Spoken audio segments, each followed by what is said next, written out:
Yung lahat mga ka-Team EDSI. So, nasaksihan ni Kalinga Prab ang isang ginang na nagpa-picture kay Beyonce at hindi lamang po yan siya. So, ika nga ni Kalinga Prab sa kanyang live ay bibihira lang daw po ang nagpa-picture kay Beyonce nung papunta po sila sa Palawan nung nasa airport po sila ha.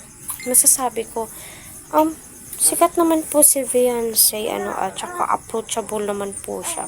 Every time na may nagpapapicture po sa kanya, ay pinapasalamatan po niya at hinahawakan niya po dito sa may balikat. At hindi po may aalis kay Beyonce ang napakaganda po niyang ngiti.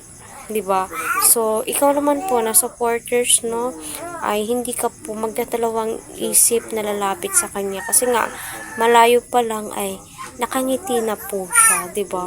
May mga ganyan.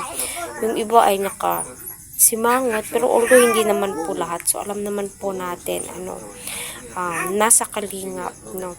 Approachable po talaga at tinuturuan po yan nila Kalingap Prab kung paano po sila humarap sa camera, lalong-lalo na po sa mga viewers, supporters, kasi yan po yung pinaka-importante kung paano mo i-approach yung mga supporters mo po. So, pasensya na po kung umiiyak yung baby ko. Ayan, patuloy po nating suportahan si Kalinga Prab, Kuya Val, at ang buong team.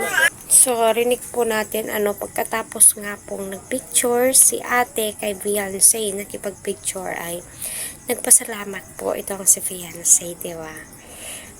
Kahit na alam po natin na sikat po sila, lalong-lalo na po si Carla, nahagip po siya sa camera. Although, nakatutok po sa kanilang lahat, wala pong napapalampas po, kita po natin na napaka down to earth po talaga nila at mapapabilib ka sa ugaling meron, no? Kasi nga, hindi po lumalaki yung ulo po nila.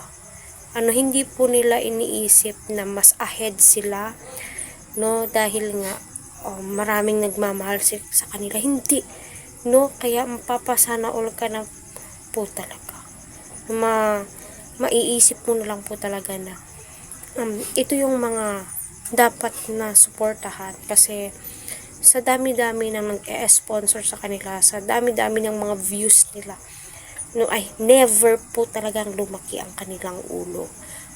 Sa dami ng nagpapapicture sa kanila ay hindi po nila nakakalimutan ang salitang salamat, di ba? Papasalamat po sila.